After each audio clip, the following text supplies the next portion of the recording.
a salesperson, let's say you sell cars, and somebody comes into your car dealership and you are paired up with them and you're showing them around, you're showing them different cars. If they don't believe in your integrity, if they don't like your attitude, they're going to go somewhere else. You're not going to be able to influence or persuade them in their car purchase. So your character has a big part to play as it relates to your ability to sell cars. And it's not just, they don't just know you. I mean, they don't walk on a car lot and say, okay, I've known you for 3 minutes now.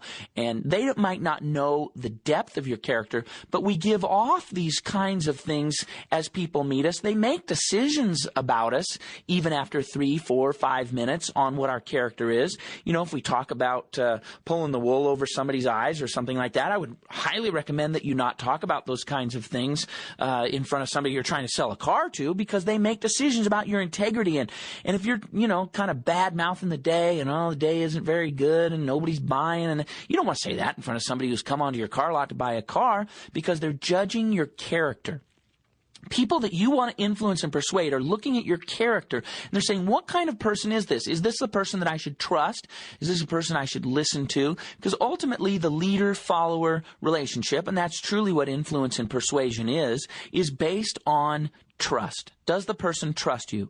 If you want to influence somebody, you're going to have their trust. If you want to persuade somebody, you're going to have their trust. So when you're thinking about communication skills to influence and persuade, one of the first things you should think about before you ever get into any sort of persuasion techniques is to think about this idea of what it means to have character. So you're giving yourself the platform upon which people will want to be influenced by you. Now, the second thing is your skills. You have to have good communication skills. You're also going to want to have skills as it relates to your chosen profession. Again, let's go back to a car salesperson. You're going to want to know everything there is about the cars. You're going to want to know the different models. You're going to want to know the basic prices. You're going to want to have high skills as it relates to automobiles and as it relates to the sales process. You want to give off this air of sophistication as it relates to your ability to carry out the functions of your job. People want to be able to trust you. Again, your character builds trust, but your skills also build trust, and trust is sort of the oil of the machine of influence and persuasion. So as you work on your character and you work on your skills, you're going to build this trust. Now, you also want to work on your skills of communication. That's what this whole audio program is about, is how to learn the skills of communication. You're going to want to be able to speak well. You're going to want to enunciate. You're going to want to have good diction. You're going to want to be able to have a broad vocabulary. Those are the kinds of things that are going to help other people view you as a good communicator. And when we communicate well, when we use our language well, other people are more apt to be influenced and persuaded by us. Thomas Jefferson said something interesting many, many years ago. He said in a letter that he wrote to John Adams that there is a natural aristocracy among men, the grounds of which is virtue and talent. And I love that quote because it lines up with this idea of character and skills. See, Jefferson said that there's a natural aristocracy. That means that the people who rise to the top, the cream of the crop, the creme de la creme, those are the people who have virtue and talent. The grounds of the natural aristocracy and rising to it is virtue and talent, character and skills. So you have to have both. If you want to be an influencer and you want to be a persuader, if you want to be a person who can communicate effectively, the grounds of coming to natural aristocracy in those areas, the foundation is what I talked about moments ago, and that is your character and your skills. And that's something that has been born true from generation to generation by high achievers, starting with Jefferson, the natural aristocracy among men, the grounds of which is virtue and talent. People who master influence are people who win in life. The people who rise to the high levels are people who've understood that it's all about influence. I really believe that the whole grounds of success in life, your ability to live life in a successful way, is based on the ability to influence and persuade. If you think about it, when you start out and you're just a little kid and, you want food, you have to convince mom to get up and cook food. You got to get dad off the couch to go get you a little bit of food so you can eat and survive. When you're 7, 8, 9 years old and you want a bike, you're learning communication skills to influence and persuade. When you're a baby and you want food, you've got very raw communication skills. You want want something to happen when you're 8 months old, what do? You go, wah! That's your basic level of communication skills to influence and persuade. Then you begin to hone those. When you're 7, 8, 9 years old and you decide you want a bike for Christmas, well, you're mastering the influence and you're mastering the communication skills. And if you're like one of my 4 kids and you're that age, when they were that age, they had certain skills, and it went sort of like this. Can I have a bike? Can I have a bike? Dad, can I have a bike? I want a bike. Can I get a bike? Will you buy me a bike? It's over and over and over. But they're honing their skills. It's not just screaming and crying anymore. They're beginning to master those skills.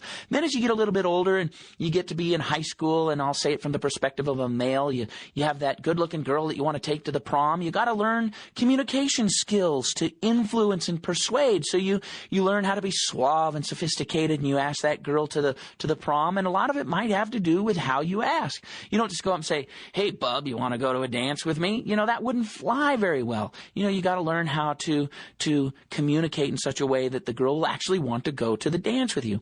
Well, then eventually you evolve and you graduate from college, let's say, and you go out and you're trying to get your first job.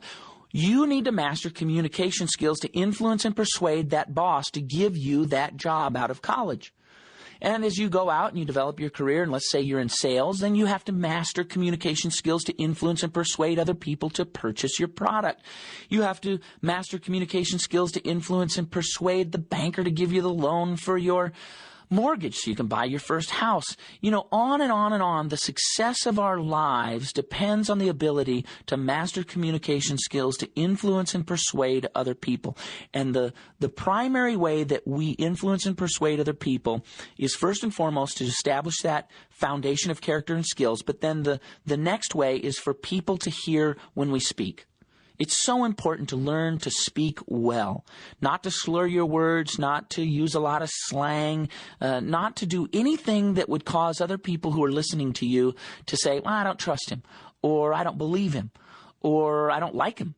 That's even worse. You want to be believable, you want to be trusted, you want to be liked. Those are important things. And as you're improving your communication skills, it's important for us to do that, to understand that speaking is very important, and it's the first thing that people look at when they meet us, as they hear what we say long before they see what we live. But then ultimately they sort of flip-flop, and what you live is more important than what you say. So the people who become most successful in life are those people who master the influence as they progress through life, and they're able to persuade and influence other people and change their thoughts, beliefs, and actions, get them to purchase products and get them to enter into relationships and those kinds of things. And when I say get them, I don't mean in a manipulative type of way, but it means in the process of influence and persuasion. So who needs to improve their communication skills? Well, students need to improve their communication skills. If you're listening to this and you're a student, you need to learn to improve your communication skills with your teachers and the like. Spouses need to improve their communication skills. Anybody who's been married knows that we speak different languages. There was the old book, Men Are From Mars, Women Are From Venus. And sometimes when you're married, you feel like you're talking French and your spouse is talking German. We need to learn to communicate better and to improve our communication skills to influence and persuade. Parents certainly need to improve their communication skills. If you're a person who's listening to this and you have children, you know that the older they get, the more you have to improve your communication skills to be able to influence and persuade them, particularly in those teenage years when kids are finding themselves and you want to still be involved in their lives and that type of thing. You want to master those communication skills to influence and persuade. Bosses need to learn how to influence and persuade the workers who work with them. It's not enough anymore to just simply say, "I'm the boss, that's why, now go do it." We have to learn to communicate in such a way so that our people who work for us want to follow us. They want to be influenced. They want to be persuaded. It's not just something that we dictate to them that you got to do it because we're the boss. Coaches, it's not just sports coaches, but it's life coaches now. It's a big burgeoning career that people have, and a lot of executives have life coaches. Well, coaches need to learn to master their communication skills so that people want to be influenced and persuaded by them.